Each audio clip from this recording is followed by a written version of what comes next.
Sir, Kashmir को जमीन का टुकड़ा ना समझा जाए। जिंदा लोग बसते हैं। जब तक कश्मीरियों का दिल नहीं जीतोगे, कश्मीर का दिल कभी नहीं जीत पाओगे।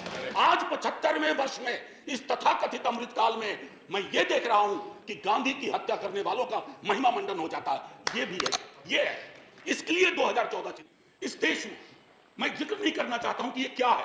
ये तो लॉलीपॉप भी नहीं है, ये जहरीला फल है जो समाज में है। कभी उन युवाओं से पूछिएगा कि उनको ये 4 वर्ष वाले आइडिया का वो क्या सोचते हैं। जया जी हैं यहाँ, प्लीज प्लीज। नहीं, एक संदर्भ था इसलिए आप ही से कह रहा हूं सर कि एक फिल्म थी कभी कभी, उसमें एक शाहिर की बड़ी अच्छी लाइन थी, कभी कभी मेरे दिल में एक ख्याल आता है। तो बाकी जो आगे है वो नहीं कहूँगा क्योंकि संदर्भ दूसरा है, लेकिन कभी कभी मेरे एक दिल में एक ख्याल आता है कि राजनीतिक जिंदगी में अगर हमारी महामहिम राष्ट्रपति खुद से अपना स्पीच लिखने लगे, अभिभाषण, तो शायद ये स्तुति गान ना होता जो इतने पन्नों का मिला है। अब ये कब होगा सर? ये हमेशा से होता रहा होगा, लेकिन कई चीजें जो हमेशा से होती रही हैं वो अच्छी हो ये आवश्यक नहीं है। क्यों सर? क्योंकि जमीन की हकीकत और अभिभाषण के तथ्य मेल नहीं खाते हैं सर, और ये चिंता का विषय है। मसलन मैं शुरुआत करूं एक छोटी सी चीज से। पैरा 2 कहता है स्थिर सरकार। अरे समाज अस्थिर है तो स्थिर सरकार का क्या करें? उस ऑर्केस्ट्रा में जाकर के हम भी गाना गाएं। समाज में अस्थिरता के लक्षण जहां चले जाइए, क्षेत्रीय आधार पर, धर्म के आधार पर, जातिगत विषमता के आधार पर इतनी अस्थिरता है और हम स्थिर सरकार का महिमा मंडन करें।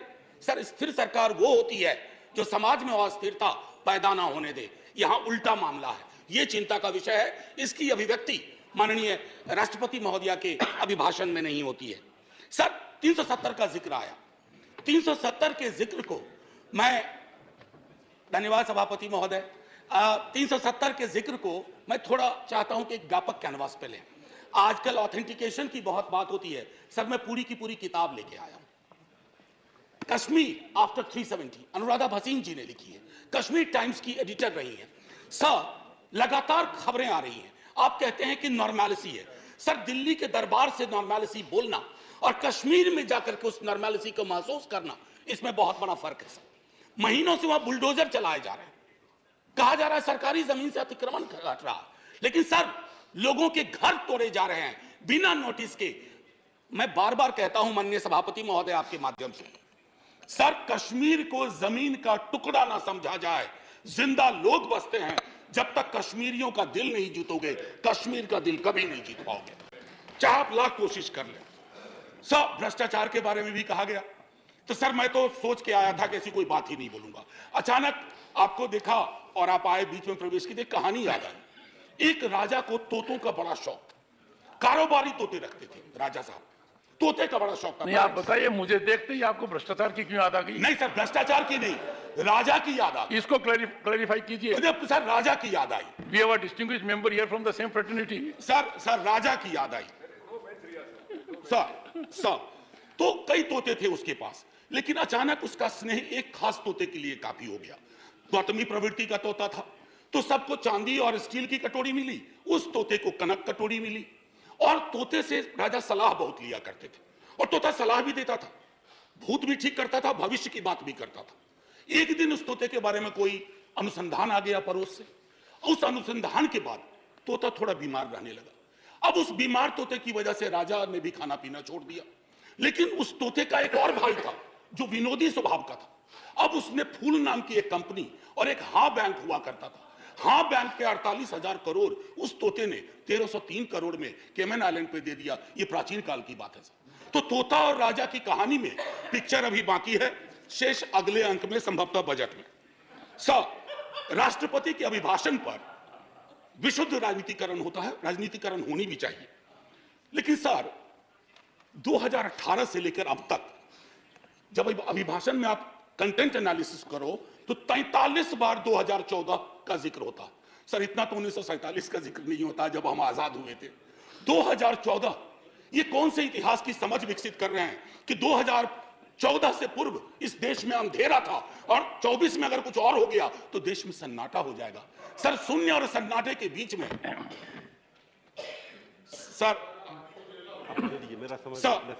सर, मैं माननीय सभापति महोदय, टॉलरेंस 1952 में बाबू राजेंद्र प्रसाद एक बड़ा दिलचस्प 9th Lok Sabha I was there. Then thereafter we had that situation when we had Indra Kumar Gujral ji, H.D. Devgowda ji, and also Atal Bihari Vajpayee ji for 2 terms. So that particular phase of 30 years where the country had coalition governance came to an end in 2014. That was the reason. Sir, Jairam ji, अच्छा, I said AXED. Sir, माननीय सभापति महोदय, मेरे वक्त वैसे भी हम लोगों का अच्छा वक्त नहीं चल रहा है, तो मेरे वक्त में 2 मिनट का इजाफा कर दीजिएगा। एक स्पीकर हमारे और होंगे, उनका कट जाएगा। सर प्लीज, मैं क्यों कह रहा था, आप मेरे भावार्थ को नहीं समझे। 2014 सर, इतिहास बोध 2014 से नहीं होगा, फिर क्या कहेंगे 47 में। हम पहली आजादी की वर्षगांठ हमने 48 में मनाई थी सर, तब तक बापू को खो चुके थे। हाँ, आज 75वें वर्ष में इस तथाकथित अमृतकाल में मैं ये देख रहा हूं कि गांधी की हत्या करने वालों का महिमा मंडन हो जाता है। ये भी है, ये है। इसके लिए 2014 चिंता का विषय था। और कोई नहीं, प्रधानमंत्री डेमोक्रेटिकली इलेक्टेड है, कौन विरोध करेगा। लेकिन डेमोक्रेसी में कई एनोमलीज आ रही हैं, विसंगतियां आ रही हैं, उनका जिक्र ना करूं तो पार्लियामेंट फिर किस बात की। सर, राजेंद्र बाबू तक टॉलरेंस की बड़ी बात हुई, उनसे लेकर के सहिष्णुता की बात हुई।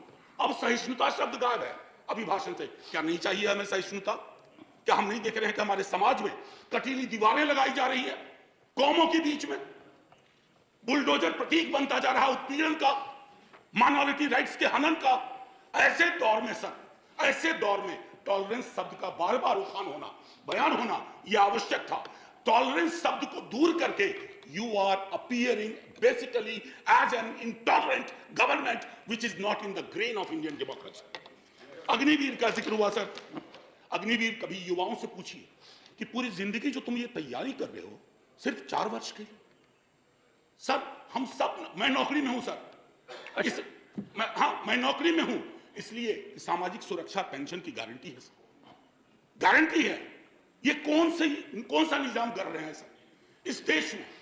मैं जिक्र नहीं करना चाहता हूं कि ये क्या है। ये तो लॉलीपॉप भी नहीं है, ये जहरीला फल है जो समाज में है। कभी उन युवाओं से पूछिएगा कि उनको ये 4 वर्ष वाले आइडिया का वो क्या सोचते हैं। सर, लगातार फॉरेन पॉलिसी पर भी मैं देख रहा हूं अभिभाषण चुप सा होता जा रहा है। फॉरेन पॉलिसी पर बात नहीं होती। सेना की सुप्रीम कमांडर है हमारी राष्ट्रपति जी। सेना के सुप्रीम कमांडर को क्या यह अंदेशा नहीं है कि चाइना के बॉर्डर पर हालात उचित नहीं है? मैं माननीय रक्षा मंत्री के बयानों को सुनता हूं तो चिंता होती है, लेकिन डिनायल है, डिनायल है सरकार की तरफ से। एक पड़ोसी के लिए तो लाल आंख निकाल देते हैं, दूसरे पड़ोसी के नाम पर आप चुप हो जाते हैं। Honorable member, security is a very sensitive subject, and you are a professor.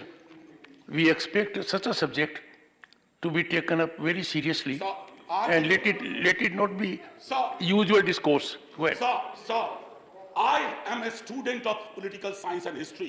In 1962, when India was at war with China, we had debated that in this parliament. So national security, definition of national security is not the core prerogative of the ruling party. We are equally concerned. और मैं तो कहूंगा कि तराजू उठा लो ना भाई, आविष्कार करवा लो किसके अंदर कितना पेट्रियोटिज्म है, पता चल जाएगा हकीकत क्या है और फसाना क्या है, अफसाना क्या है। ये मैं कहना चाहता था। सर, लगातार बीते वर्षों में अगर मैं कहूं, फिलिस्तीन का जिक्र हुआ करता था। हमारे सारे प्रेसिडेंट वाजपेयी जी के टाइम तक फिलिस्तीन पे चुप हो गए। काहे को? क्या वजह है? क्या हम अपनी विदेश नीति में ये ताकत नहीं पैदा कर सकते कि oppressed community anywhere is will shall have our concern? कितना बदल गए हम सर। मैं जानता हूं हिंदुस्तान के नजरिए से देखिए, लेकिन हिंदुस्तान की नजर मत बदलवाइए। जो 47 में नींव रखी गई थी उस नींव को मत हिलाइए। उस नींव को हिला दीजिएगा तो पार्लियामेंट की बिल्डिंग भी ढा ढा के गिर जाएगी। ये चिंता का विषय है सर। जुडिशियरी, उसके बारे में भी जिक्र था। जुडिशियरी पर आजकल मैं देख रहा हूं 2 चम्मच सुबह 2 चम्मच शाम के हिसाब से बयान आते रहते हैं सरकार की ओर से। साहब, हम सब जानते हैं कि जुडिशियरी में रिप्रेजेंटेशन होना चाहिए। हमारा दल, राष्ट्रीय जनता दल और हमारे नेता लगातार कहते रहे कि वंचित समाज एससी एसटी ओबीसी का जब तक प्रतिनिधित्व नहीं होगा न्यायपालिका और न्यायालय दूर रहेंगे हमसे। लेकिन सर मामला अब बेसिक स्ट्रक्चर पर आ गया और बयान ऐसे आ रहे हैं जिनको न मौलिक की समझ न संरचना की समझ। बेसिक स्ट्रक्चर पर मैं तो और किसी को नहीं कहूंगा, आप आडवाणी जी को देख लीजिए, उनको पढ़ लीजिए, पता चल जाएगा। माननीय प्रेसिडेंट साहिबा के बयान में जातिगत बहुत बातें हुई, एससी एसटी ओबीसी। सर पूरे देश में एक लहर चल रही है जातिगत जनगणना की, आपके भी लोग अब बोलने लगे सत्ता पक्ष के। सर मैं 12वें मिनट में खत्म कर दूंगा, हालांकि 2 मिनट आपको जोड़ना भी था सर, माफी के साथ। मैं सिर्फ ये कहना चाहूंगा सर कि जातिगत जनगणना के लिए सरकार, आपका कोई नुकसान नहीं होगा, मैं आपको यकीन दिलाता हूं, थोड़ा फायदा होगा। हकीकत देखिए कौन कहां खड़ा है, इसलिए बिहार में हम सर्वेक्षण करवा रहे हैं। प्रेरणा लीजिए ताकि जिनका हक, जिन जो वंचित रहे हैं, अब ब्लास्ट फ्रॉम द पास्ट अक्सर आता है, नाम बदलो नाम बदलो। डेली पार्लियामेंट के बाहर कोई पूछता है आज वो फलाना का नाम बदल रहा है, मैंने कहा यार पीस मिल में क्यों करते हो, खुदरा खुदरा कर रहे हो, थोक में करो, थोक में करो। अभी मंत्रिमंडल का विस्तार शायद होगा, एक मंत्रिमंडल बनाओ, नाम बदलो मंत्रालय, एक साथ बैठ करके एक बार में हिसाब कर दो। अरे साहब नाम बदलने से इतिहास बदलता ना, तो नाम बदलने वाले खुद बदल गए, इतिहास नहीं बदला। हड़प्पा की सभ्यता से लेकर जो कुछ आज तक हुआ इस मुल्क में वो हमारी धमनियों में है, किसी को कमतर मत दिखाइए। और रही बात मुगलों की, आपके अंदर तो एक बहुत बड़ा मुगल है, वो भी बिल्डिंग बनाने का शौकीन था, अभी बहुत शौकीन है। एनीवे सर, मैं आखिरी टिप्पणी ये करूंगा आपके समक्ष सर, बिना नाम बताए बता रहा हूं। हम सबल केंद्र चाहते हैं, लेकिन केंद्र की सबलता संविधान से आती है, किसी दल के सत्ता पर एक अधिकार से नहीं आती। यदि केंद्र का व्यवहार न्यायपूर्ण नहीं रहा, यदि दलगत आधार पर प्रदेशों के साथ भेदभाव या पक्षपात किया गया, तो प्रदेशों में केंद्र विरोधी भावनाएं जन्म लेंगी। मैं नहीं सर, अटल जी 74 का भाषण, बस सर आखिरी। कुछ मित्रों ने इसे अनावश्यक कर्मकांड, यानी इस बहस को कर्मकांड का, मुझे तो यह सारा दृश्य प्रहसन सा प्रतीत होता है। राष्ट्रपति का अभिभाषण ही नहीं, इस पर होने वाली यह चर्चा करने वाला यह सदन, यह संसद कुछ अर्थों में बेमानी, व्यर्थ, जनजीवन से कटा हुआ। मैं नहीं, अटल जी, ये हमारे लिए आईना होना चाहिए। सर आखिरी सर, जय हिंद तो बोलने दीजिए सर, जय हिंद बोल देने दीजिए, 2 मिनट मेरा जोड़ना भी है आपको। सर मैं सिर्फ ये कहूंगा, जय हिंद बोलने से पहले सर ये अवसर होते हैं, सदन में जितने लोग हैं मैं सबका शुक्रिया अदा करता हूं, लेकिन लोकतंत्र नहीं बचेगा ना सर, तो सिर्फ अगर तंत्र बच गया तो कुछ बचेगा नहीं। जय हिंद सर, शुक्रिया बहुत बहुत। और आपके मन में कभी कभी ख्याल आता है वो बाकी चेंबर में बताइए। जी सर।